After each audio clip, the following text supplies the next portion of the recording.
Hello, welcome back to All for Women's Football. I said we'd be getting a show in on the Frauen Bundesliga. We had to get it in and talk all things Bayern, Wolfsburg, Frankfurt, and all things in between as we go through everything over the next kind of half an hour or so, talking all things from Germany. So as you can see, I've got Liberty with me as well to go through all of these kind of things. So it's going to be great fun to talk about everything that's going on in Germany. We'll see you, as you all know what's coming by now, we'll see you after the short little intro.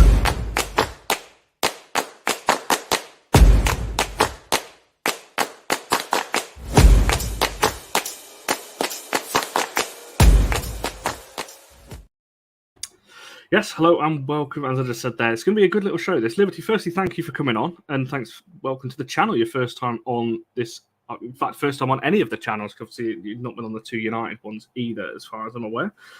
Firstly, how are you doing on this? I don't know whether it's sunny where you are, but it is. The sun's kind of peering out just about where I am over here.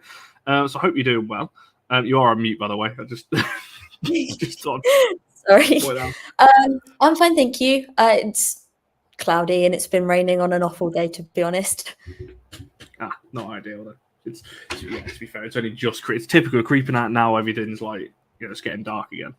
But there we go. Right, we'll dive straight into it. Let's run in the comments as well. I'll get through your comments and things like that. If anyone's got any questions throughout the show, of course, get all those in over the next kind of half an hour or so. We'll try and go through all of those things as well. I'll just ask you straight from the off then, talking about the Frauen Bundesliga, just I guess in terms of, did it go the way you expect? I guess the first question in terms of the league, promotion, relegation, the top three, obviously the Champions League spots. Is it kind of the season you expected? And I guess just how much have you enjoyed watching it this season? Because again, it's a question I'll come to a bit later on. It's not over in the UK. It's not really a most, I guess, watched league. A lot of people I speak to over here really kind of watch your Barcelonas, your Lyons, and so on. So yeah, just those two questions really. Did it go the way you expect? And also, I guess, how much you've enjoyed watching it this season? I think, yes, it did go the way I expected, as in I thought that Bayern would finish on top with Wolfsburg second and Frankfurt in the final Champions League place. In terms of the individual seasons of the clubs, no. I thought Wolfsburg would be more consistent and better than they were. And I was a bit surprised for Bayern to go invincible, to be honest, purely because I thought Wolfsburg would push them a bit more. But yeah, I think probably I'm particularly big on international leagues in general, but the Frauen Bundesliga is one of my favourites, and it was probably the first I got into, so I quite enjoy following along and seeing, what's happening over there and seeing all the different talent and things. So I think personally it's a really big one for me and one I really, really enjoy. So what you're saying there is like a little international scout. Is that what? So any kind of little hidden gems and things like that we're going to be looking for across Europe? Like you're going to be the go-to on that one. Just what we look for. And definitely, if you follow Liberty on Twitter, you'll see a lot of, I guess, posting across it. We'll come back to all that at the end, but there's definitely a lot of good info as well that you put out there about the various leagues. We'll start with Bayern then, because obviously they are league champions, unbeaten, 60 scored, 8 conceded. It's one hell of a record across the league season. I guess the initial question is how good do you think they were this season? So we're going to talk a little bit about their Champions League run and maybe potential disappointment there. But in terms of the league form, how good do you think Bayern's been this season and any standout, I guess, players for you before we go into some specifics on those? I thought they were just incredible, to be honest. It was quite remarkable to see, especially when you think about the dominance of Wolfsburg over the years. It was quite impressive to see them do what they did, and even when there were certain games where they looked, weaker in the first half, they always managed to get it back. And I think to that game where they went 1-0 down, then in the game ended up 5-1. Just things like that, just kind of that kind of monster mentality, and just kind of putting it over the line when it mattered to push to finish invincible was quite remarkable. I think standout players towards the end of the season, Georgia Stanway, I know she had a bit of a challenging time at the beginning of the season coming out the World Cup, which she's been quite open about as well. But towards the end, this past kind of 3-4 months, I think she's been incredible. Magdalena Eriksson, when she wasn't injured, also just absolutely sensational at the back. And there was that streak where she suddenly started scoring a load of goals. And the thought that it was the stat that every corner from or free kick from Clara Buell ended up finding Magdalena Eriksson, and then they scored. Was quite a sensational run for a centre back. And I mean, the standout player is Pernille Harder. That just you think back to last season, obviously at Chelsea last season wasn't probably what she wanted with her injuries and kind of not pushing as much as she wanted to and helping as much as she wanted to. But even with, she had some injuries this season, but even then she's just been sensational and looked kind of reformed and kind of back to maybe her Wolfsburg days, just kind of sensational and just a pleasure to watch, to be honest. Yeah, I definitely agree. Even when she was over at Chelsea, you know, I always said for me she's one of the best in the league. It's just we didn't see quite that level that we maybe saw from previously. And I think she, to me, just from the outside, she looks a lot happier now than potentially was over in England. I think her and obviously Magda making that move. We may as well talk about them actually while you brought them up. I'll start with Pernille Harder because as we spoke a bit backstage, that's 9 titles in a row now. You know, she just seems to win titles every club she goes to. It's pretty incredible. Firstly, I think you kind of just answered this, but do you think obviously it was the right move for her to make the move back to Germany, obviously, and over to Bayern, and also just how important, you know, like I said, 9 titles in a row now. I don't know whether anyone else has done that or got close to that kind of level of consistency. I think as much as I obviously really enjoyed her being in the WSL and having that sort of player here, do you think she suits the kind of physical German style more and kind of shines there? And yeah, it's just kind of incredible to watch her. And I do think it was the right move. I think both of them look kind of rejuvenized, but especially Harder. She just kind of looks about 10 years younger than she is. And, you know, she's 30. She's done everything other than kind of win Champions League. But she's won a lot. You know, 9 titles in a row is no mean feat. And it's not just 9 titles, it's then she's won the cups as well in various years. It's kind of like an insane amount of trophies.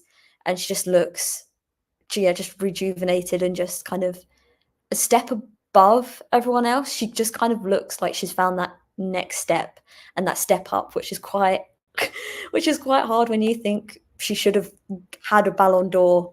Obviously the COVID season took it from her, but that should have been hers, which is kind of crazy to think that, she kind of just looks like she's found that next edge and that next step up from where she was before. Yeah, I mean, Ross has kind of put their issue with Harder. She's prone to injury. Obviously, you mentioned she's had a couple of injuries this season. Again, though, I think that's the thing for Pernille Harder. I think if she can stay fit for next season, obviously we're going to talk about the Champions League a little bit later on, but if she can stay fit and have a full season in this Bayern team that just seems to be getting better year on year, then potentially, you look at the numbers she's put up this year already. I want to obviously flick it over to the other. Obviously, you mentioned Magda Eriksson there as well. You mentioned some of the goals as well. She's been popping up from set pieces a couple of times with a few goals, but also the defensive record of Bayern this season. Obviously, we spoke about Magda. Obviously, she had her injuries herself this season. But the defensive record of Bayern, 8 conceded across 22. That's, to me, that's one of the best stats Bayern can have this season. Obviously, not just Magda Eriksson, obviously biggest stat here as well at the back as well. What do you think it is that makes Bayern so much, I guess, better than Wolfsburg this season? That their backline to only concede 8 over that many games, to me, that's ridiculously impressive. First, I think flowers have to go to Gruns in goal. I mean, she's absolutely sensational as a goalkeeper. Every time a German national team call-up comes out and she's not in the goalkeepers, I always tweet, where is she? It really shocks me because she's only conceded 7 goals this season. The last one was in the last game of the season, which is another goalkeeper. But she was fantastic across the season. And then, even when there was obviously Eriksson was out and then Sembrant came in and there was kind of a bit of disturbance in the back line, they all just look like they slot together really nicely. And they know kind of where the other's going to be and what the other needs. So they kind of get the best out of each other, which I think is probably what Wolfsburg didn't have. As in, they didn't have, even though they'd been working together longer, they didn't have that kind of knowing and kind of, I guess it's kind of just an instinct. They just kind of lacked that and kind of looked a mess at points. I think there were points where they looked better, but then also you think about that the Bayern game when they lost 4-0 at home, they just looked a mess and like they kind of looked scrambled, and that was never something Bayern ever looked. They just looked solid and together, even when they were like losing or the game wasn't going how they would have wanted it to.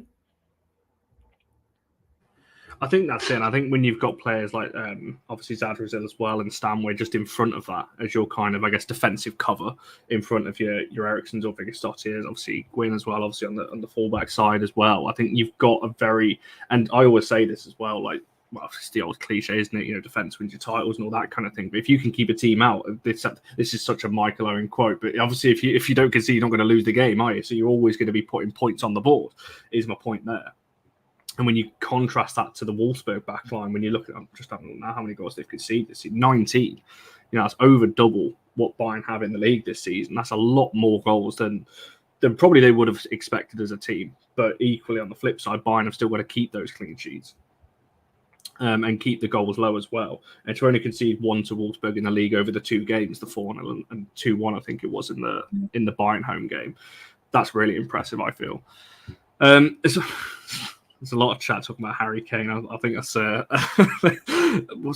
anti-Harry Kane. I get it now. I've read that completely wrong. Erling's asked a question too. What players do you think will leave Bayern this summer? I don't have any name to hand. I've got to be honest. I'm just trying to think of their squad. There was the loanee to Bayer Leverkusen. I feel there's been rumours that she may be signing permanently. Caroline Leah, I can't remember her last name. She Icelandic international, quite young. She went on loan to Bayer Leverkusen, and I've heard rumours that she may be staying there permanently. But I can't think of anyone of kind of the actual main squad that I think would be leaving. I feel like they just kind of work together really well, and obviously we'll come to it, but the introduction of Lena Oberdorf this summer is just going to take them to the next level. And I can't really see anyone leaving unless it's kind of a bench player that wants more game time kind of thing, but no one in kind of the main squad, definitely not. I can't see it happening. No, I mean, the rumour was always obviously Sidney Lohman was the one that potentially, if there was going to be one move, obviously Lena McGould did depart obviously during the season as well. I think that was pretty much expected with lack of game time, obviously, that she was getting as well. I know there were some other factors in that as well. But again, I think Bayern, to me, from the outside, Bayern just look like such a well-run club, and they all seem obviously to get on that. I just can't see too many of them wanting to leave in that respect. Go on. Sorry. I have personal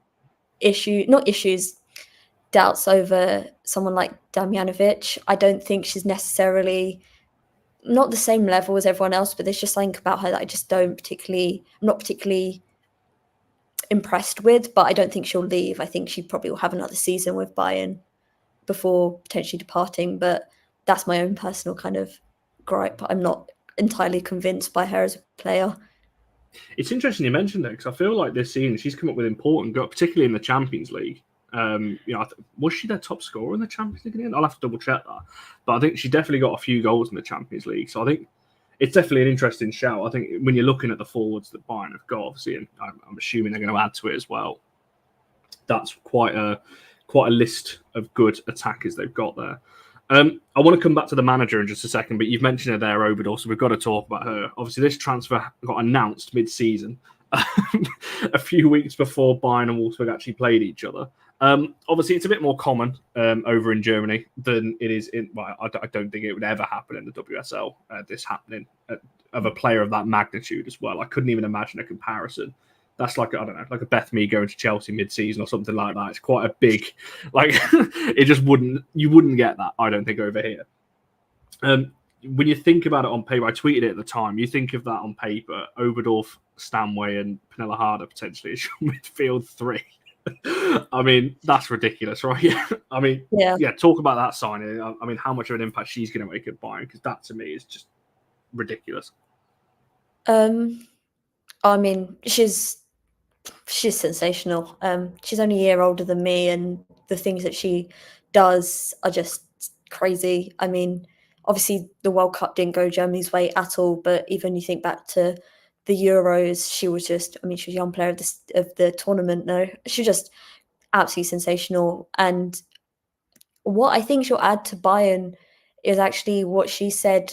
She said yesterday in a national team media like press conference. She said that she wants to be more offensive, which I think we've seen this year with Wolfsburg. She's been getting good goals. I mean, the one goal conceded by Bayern to Wolfsburg was her.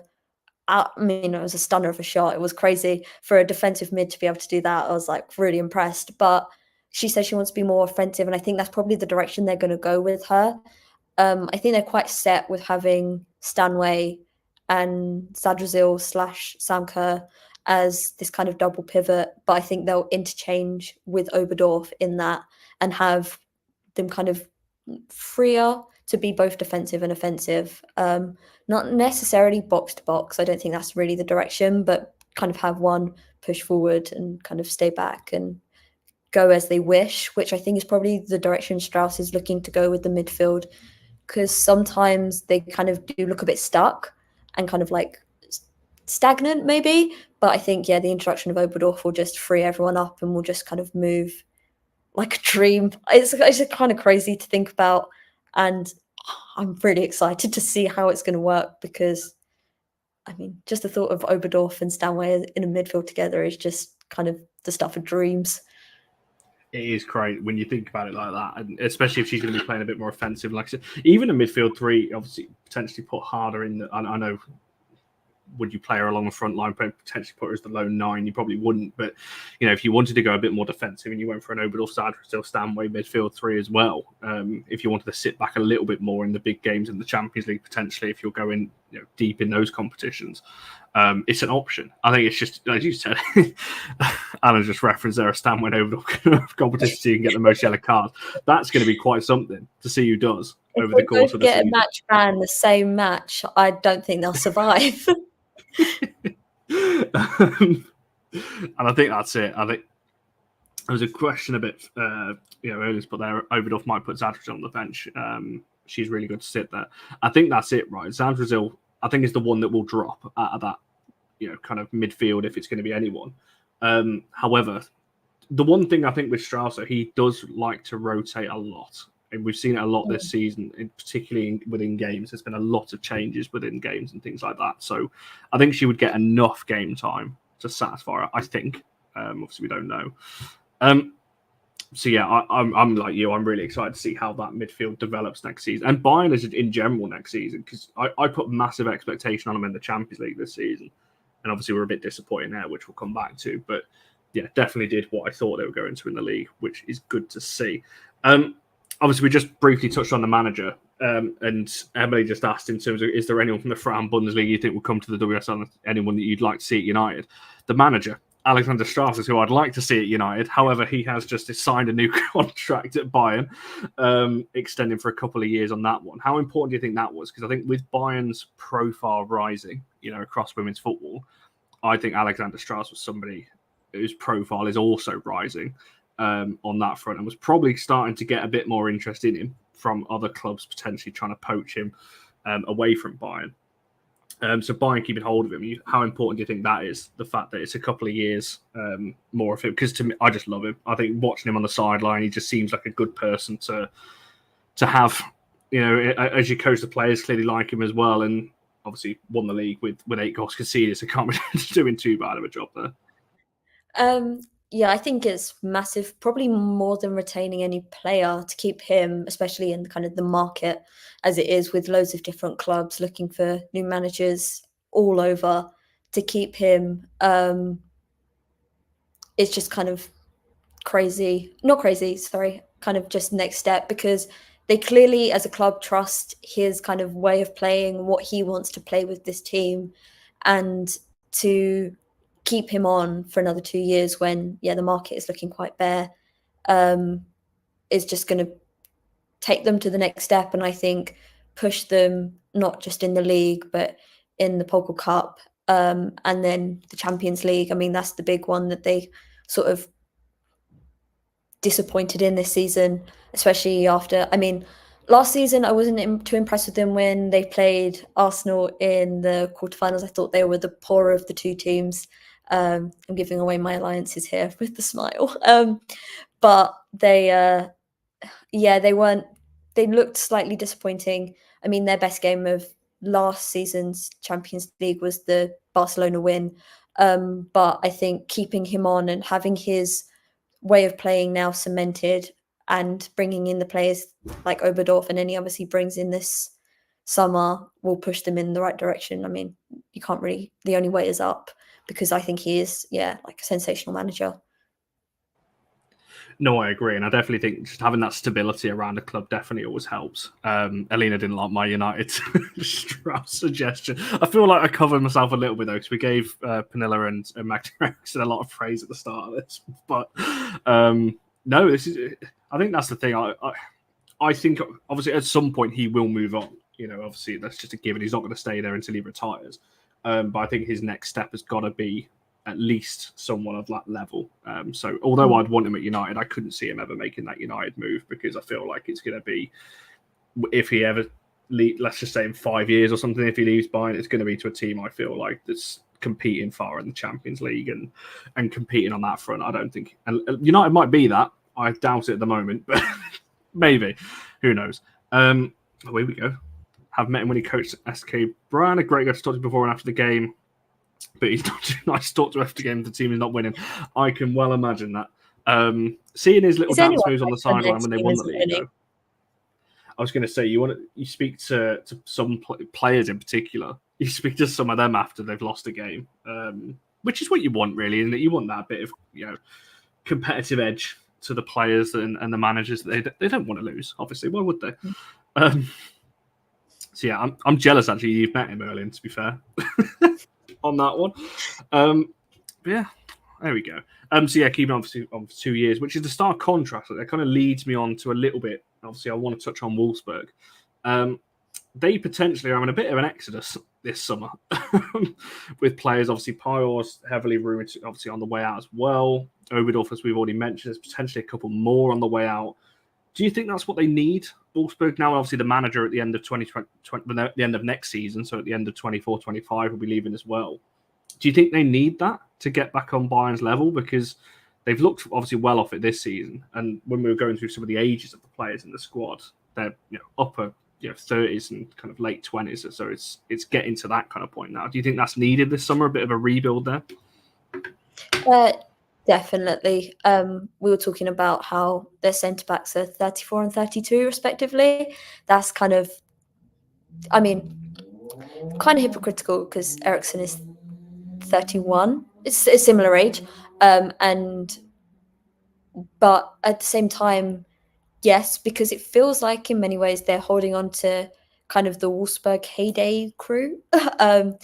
And it's kind of not working the same way it did then. And with players that have left before, they haven't found their replacements to play the way they did then. And the exodus feels right. It feels necessary.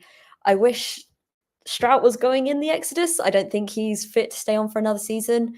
But I also understand that, like, as I said before, the market isn't the best and a lot of clubs are looking for a new manager this summer. So to keep him on for one more season is probably their best option, even though I was calling for him to lose his job in like December. But just reshaping and refreshing the team will do them the world of good, because it's not like when it's good for Wolfsburg, it's good and they look good, but when it's bad, they don't have any other options and everyone's sort of on the same path, and it kind of needs new ideas and new creativity to kind of push them back to where they should be, because we all think of Wolfsburg in this sort of supreme team that are just nowhere near it this season. No, I agree, and I think Rocha said that they won the German Cup. So isn't it 10? 10 now, yeah. So yes, they've obviously won the cup and obviously a load of times. And to be fair, but I think when you look at that this season, and I hate to do this, but I will compare it to Man United. You know, they've had very similar seasons. United were much worse than Wolfsburg, but poor league seasons in terms of what they expected. Won the cup, however, obviously didn't even get into the Champions League group stages this season. With a team like Wolfsburg in particular, you would expect to be in there. And I think when they look back at the season, yes, they may have won the cup, but I feel like, to be honest, I think someone asked this earlier on in terms of like how that even happened. After Bayern had obviously just won the league, and I think there was probably a bit of hangover from that. I can't lie, and that's metaphorically speaking and actually speaking, bit of a hangover because it was a midweek game after Bayern had just won the title, and we're probably going out partying a little bit on that Sunday night or over that weekend, I should say. So, yeah, I don't read too much into one-off games and finals. I think your league form says more about where you are as a club than the cup, albeit very impressive. 10 years on the bounce is no mean thing at all. To win it that many times, that's quite something. And I think just very quickly touching back on Bayern, that's probably the next thing for them, is just to get over the line and take that cup off them, really. That would be the next thing, I think, for me.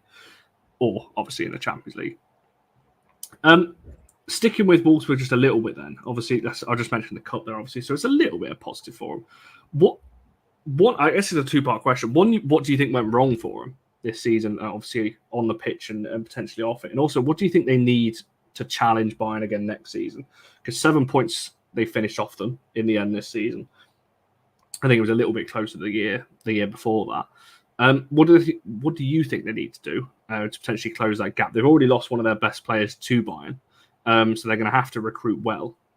Obviously off the pitch, but yeah, is there anything? What do you think went wrong for them? What do you think they need to do to close that gap? I think what went wrong is actually, when Jill Roord left Wolfsburg to go to City, when she was Wolfsburg, I was not her biggest fan. I didn't think she was particularly influential. I didn't think she was particularly outstanding. But when she left, I realised actually she played a big part in how they played, and they didn't replace her and what she did properly. And I think actually that was probably what went wrong. And also Strout did not know his best 11, his best formation. Playing Eva Pajor out on the left to put Pop as the 9 set me over the edge. I can't lie, the best striker in the world, and you're playing her as a left winger. I was like, no. But yeah, just he didn't seem to know what was his best formation. I think the formation was probably the best thing, and not the best thing, the thing, because it was just kind of a mess. And he tried, you obviously have to try different things, but he never seemed to have it and to have it click. I think Svendis Jonsdottir having back-to-back injuries as probably one of their best players didn't help either. But then Vivian Enderman very much stepped up and was probably one of my Wolfsburg player of the seasons. I think she's a sensational young talent. And Eula Brand, after the comments that the sporting director, I believe it was, made about her, also stepped it up. But yeah, I just think he didn't really know what was best for his team, and they just looked a mess because of it, and then lost important games because he himself didn't know what direction he wanted to take the team. Yeah, I tend to agree with that. I think they are hanging on a little bit to players that maybe they need to start looking at the next generation of players. I think it's particularly in the back line that, I joke about their age, but there's a point where you've got to start looking to the next generation, to start looking to replace those and moving away from that. Obviously, sentimentality is a wonderful thing in football and in life and so on, but at some point you've got to accept that you start needing to move forward if you're going to compete, because otherwise you get left behind. I think when you look at the likes of Frankfurt and so on, the Frauen Bundesliga is getting stronger across the league. So there's only so long you can just hang on to second and so on. Because there was a point in the season I was looking at Wolfsburg and Frankfurt could catch them here. I think they were only about three points behind at one point. I was thinking, go on, like they could do this here, something a bit different, knocking Wolfsburg out of there over the last couple of years. I might move on to Frankfurt, actually, talking about them then. Obviously, you said at the start you expected them to finish third on that one. If you want to just touch on as well their Champions League run, because obviously they've got a quite tough group, to be fair. But obviously the eventual champions in the Champions League group stages. Did you maybe expect a little bit more from them though in the group? Did you think they maybe would have got out of that group? Obviously, I'm trying to think who else was it. Benfica and the last team escapes me. Rosengard, that was the team. Did you think that maybe they'd get out of that group, or is you third in the group about what you expected from them? 2 points off Benfica in the end. Yes and no. I thought it would be between them and Benfica to get the second spot. I mean, Barcelona were always going to win the group. That was kind of a no-brainer, but it was between them and Benfica for me to get the second spot. Rosengard were just poor, but they also had a really poor season last season in Damallsvenskan. So it was kind of not a surprise at all. But yeah, I think the Champions League run was probably a learning curve for them. But when it was good, it was good. I think that first half against Barcelona at home was probably some of their best Champions League football.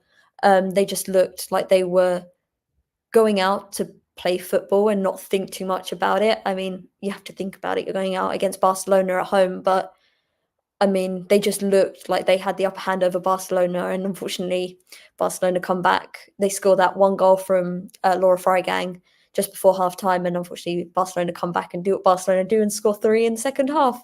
But especially that first half, they just looked, the best of the two teams, which is kind of crazy. But yeah, I think I expected them to finish third in the league.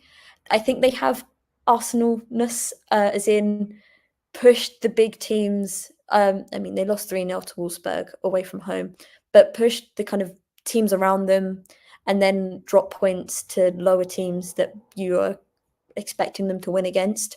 They lost 2-1 to RB Leipzig, I want to say, off the top of my head.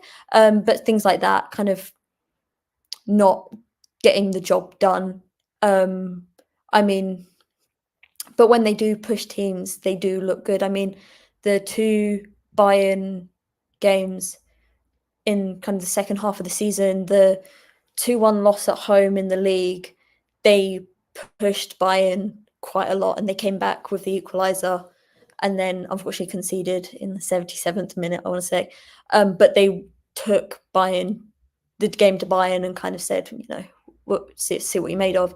And then the semi-final against Bayern, when it went to penalties, they disrupted Bayern. They made it difficult for them. They made it kind of dirty, and they looked strong as a team for doing that, and they're kind of shown what they were made of. And I think if they can have a bit more of that next season, they will be pushing Wolfsburg and Bayern all the way, because I think they've come on leaps and bounds since they reformed in 2020. And there's obviously the rumours about Freigang. Will she stay? Won't she stay? I think she will stay. I'm pretty certain she will stay. But that team is built around her. And if she's having a good day, they all have a good day. If she's not, they don't. And I think they need to find a way to kind of kick that, because as much as it is built around her, they can't let that affect them as a team. And I think if they have a number 9, please sign a number 9, and have some defensive reinforcements, then they can push Wolfsburg and Bayern all the way. I think it's not like an impossible feat at all. I'm glad you mentioned my next question was literally going to be about Laura Freigang and how they keep hold of players like her, because there seems to be a thing. This seems to be not just in Germany. I think obviously in the Spanish leagues this happens as well, where the top 2 or the top team, in Barca's case, just cherry pick the best players from the teams below them. So then those teams cannot catch up because they're constantly losing their best players to the 2 teams above in this case.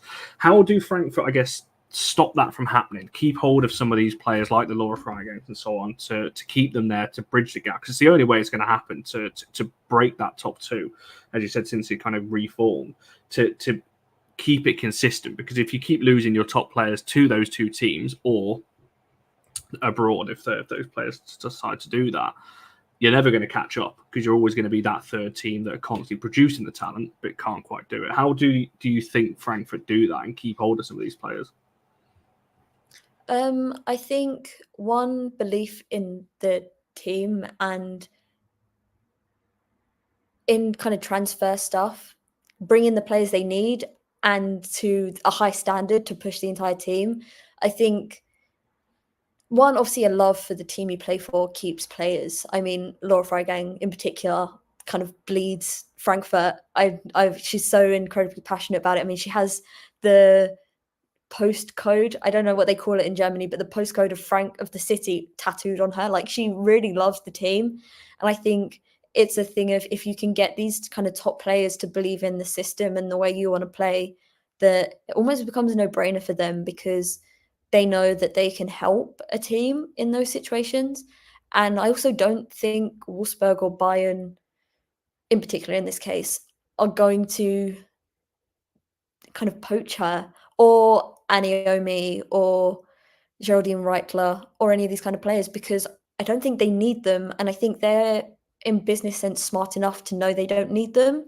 So I think they will stay at Frankfurt and then be able to push. I mean, Aniomi as well loves Frankfurt. And I don't think that she'll particularly be going anywhere, but it is a challenge. But I think, yeah, belief in the system and investment where it's needed keeps them, because then they are happy and you push the big teams. I mean, Frankfurt this season, I was really impressed, especially towards the end of the season. Those two Bayern games in particular, I thought, okay, this is something like they can kind of push. And especially if Wolfsburg have another slightly less than desirable season next season, there's nothing stopping them from finishing second at all. It certainly will make the league interesting if they can, I said, just break into that keep hold. Sorry, I'm distracted. Connor United fan asking other squads keep their players meant to be. I've got to pass this back to United, haven't I? Because United are obviously clearly struggling with this. You've just reminded me, actually, because just seeing your comment come on. Miriam, obviously, who runs the She Scots Bangers account, if you don't already follow, has done an interview. I really hope I don't butcher her name here. Feli Rauch, who obviously used to be at Wolfsburg and now moved to Carolina Courage. She's done an interview with her that went out yesterday, so go and watch that. Finish watching us, and then after you've watched us, go and watch that. It's about 28 minutes long, so you can go and check that out on Miriam's channel. It's definitely worth the watch. Some interesting quotes about the European leagues. Obviously, the Frauen Bundesliga, and I'm talking a bit about the NWSL in there as well. So it's definitely worth the watch on that one. So yeah, I agree. I think I would like to see it, and I think obviously in the Champions League next season, I would like to see, because obviously this season not having German sides in the latter stage of the Champions League. I don't know. For me, it's always a given that you would see some down there. Obviously, but you mentioned Bayern Arsenal last season, the season before last, and obviously Wolfsburg and obviously against Arsenal as well in that semi-final as well. But then to not have any in the knockout stages this time was for me, a big disappointment to not see any in there. And that kind of leads me on to a little bit, obviously, about Bayern in the Champions League. Obviously, they did get the toughest group out of everybody, PSG, Roma, and Ajax. But I guess, is there a bit of a disappointment, do you think, they didn't get out of that group? Because, albeit very tough group, I still looked at it and thought that they would at least get through. I didn't think Roma and Ajax. I thought they were the two teams that would potentially miss out. So is there probably a bit of disappointment, do you think, that they didn't get through that Champions League group in the end? Yes. But then in hindsight, when you look at the performances, I think, did they really deserve it? They didn't look almost themselves. And I mean, obviously the PSG draw, the 2-2 was quite unfortunate. It was quite last minute, but even the Roma draw as well, they didn't seem to, their sort of success and form in the league didn't really translate into kind of confidence in the Champions League. And I think that kind of let them down, especially after the season before going out the way they did. It wasn't particularly shocking that they went out to Arsenal in the quarterfinals, but it just kind of seemed to they didn't seem to have any faith in themselves to be able to push these teams. I mean, the Ajax loss was quite something, because I thought they would at least go to Ajax and get at least a point, and to get nothing and to look really lost in a team. I mean, Ajax are an incredible team. They're in the top of their league quite consistently. Won a cup this season as well. But yeah, to kind of have so many draws and then the Ajax loss kind of just seemed to deplete them in confidence in the Champions League. And I think, especially the Champions League, you need to have confidence because you are playing teams that you don't necessarily play every season, new teams, new styles. And if you don't have confidence in yourself, then you're just kind of going to not succeed. No, I agree. And I think that those kind of 3 games, obviously Bayern drew to a relegated, obviously at the time relegation battle team, they did going down in the end, drew to Ajax and lost to Ajax right before the Christmas break, as you mentioned. And I think that kind of killed their Champions League hopes. Sorry, Lena, if you're still watching this, by the way, I know you probably don't want to relive the Bayern Champions League tour. But yeah, I think just looking at it from the outside, I think it was a bit of a disappointment, and I hope next season they are able to push on into the latter stage, especially I think with the additions they're making to the squad. They should be pushing, I think, into the latter stages, that's for sure. My last kind of question then, in terms of obviously talking about the league and things like that, obviously, because this is the first kind of show really we've done on talking about a full show, talking about another league. Obviously over here in England, it's not, you can watch the games obviously on YouTube sometimes as well, but it's not really as broadcast and as what I guess spoken about over here as much as maybe the Spanish league or the likes of Lyon or PSG and these kinds of teams. How do you think more people can get involved in the Bundesliga? The Frauen Bundesliga? What do you think people need to do or to make it more accessible? Is probably the wrong word, but to, I guess, push it out a bit more to a wider audience. Because when you're looking at, albeit it's growing over there and the attendance is obviously good, it's still a fair way behind potentially other leagues. And when you're looking at teams like Bayern and so on, and you're looking at some of the attendances, there's definitely room for improvement there. And for me, deserve to have more eyes on it. How do you think that is potentially possible for next season? Well, not just for next season, moving forward. First off, it needs to be fully professional. It's still only semi-professional. And that is something that they as a league have to do, obviously, themselves. But investment in those kind of places needs to happen to make, one, the league as competitive as it can be, because there is still such great disparity between the top and the bottom. I mean, Wolfsburg had quite a dire season and still won one of their games 9-1. Like, things like that. I was about to say don't really happen in the WSL, but then they do. It's very odd, though. It's not necessarily kind of a theme. I'm not going to mention Chelsea United.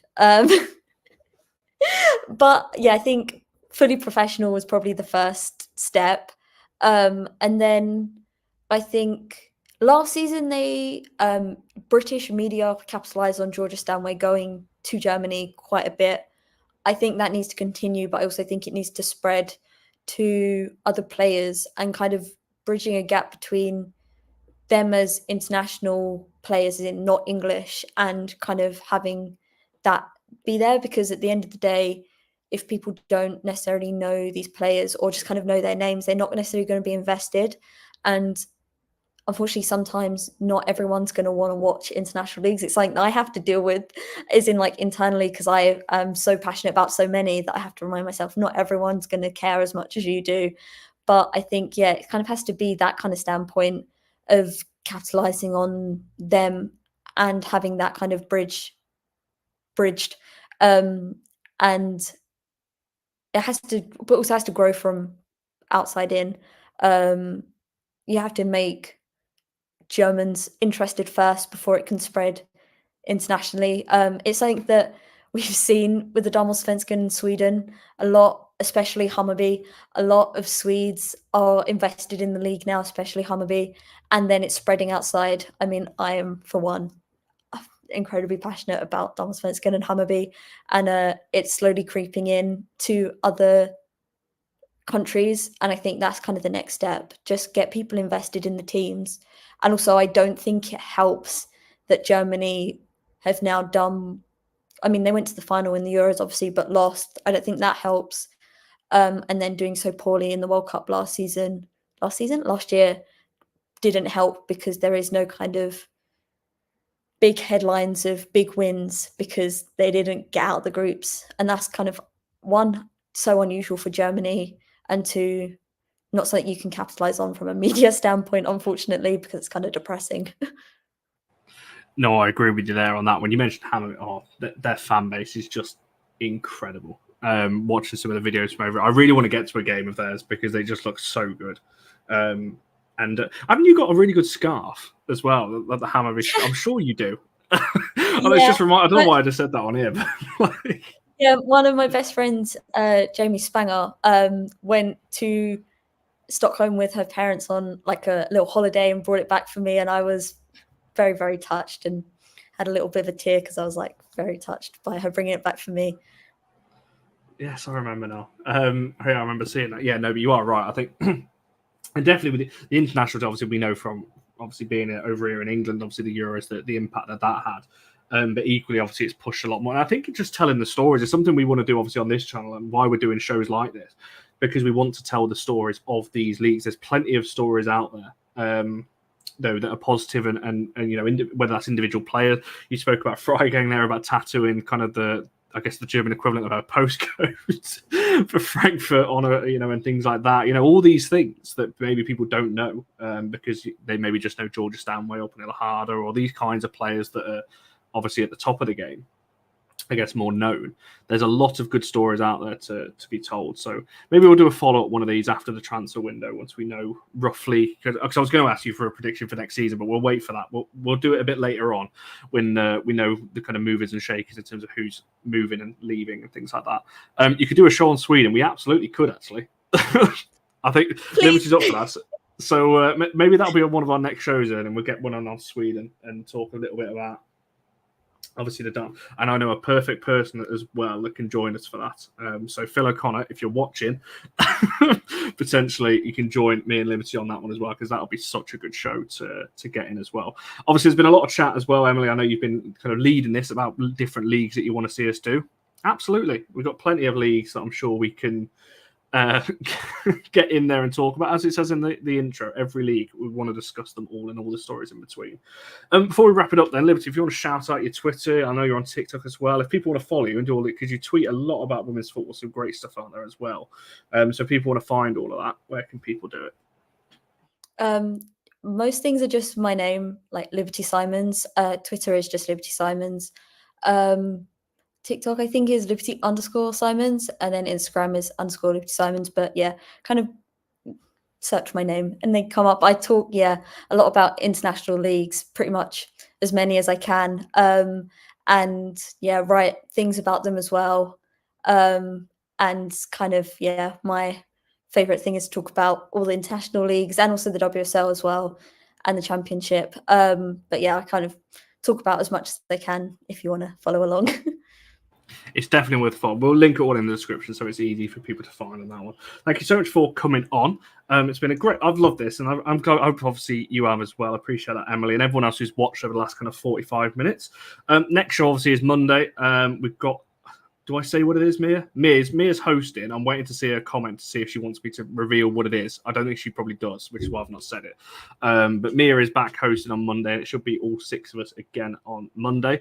We've got another show next Thursday to keep an eye out for as well, which is obviously we've got a few specials now. We've got a couple of player interviews as well in the pipeline. Finally, we're getting some of those over the line as well. So things to look forward. Oh, you want me to? Here we go. Okay, exclusive. So, for those of you who maybe watched our last draft show, we have another one. We're doing another draft, and this time it's going to be even better than the last one. The last one was probably one of my favorite shows that we've done on this channel. So, yes, next Monday, the draft is back, and it's going to be well worth it because, like I said, as people saw the last one, it was a lot of fun picking our 11s. Essentially, we're doing the NWSL draft, but for the European leagues and picking our own 11s out of the players that Mia has chosen for us. So there's a lot of good things on that one. A lot of love for both of us in the chat. Yeah, it's been good. I've enjoyed it. I've wanted to get this show in for a while, so I'm glad that it's we finally got it in. That means a lot, Miriam. Thank you very much on that one. As I said, go and check out her interview that she did as well. She did some great things on her channel as well. I'm on there soon. We recorded that earlier on, so that's a reason to subscribe to her channel. And yes, Emily, we will be doing some shows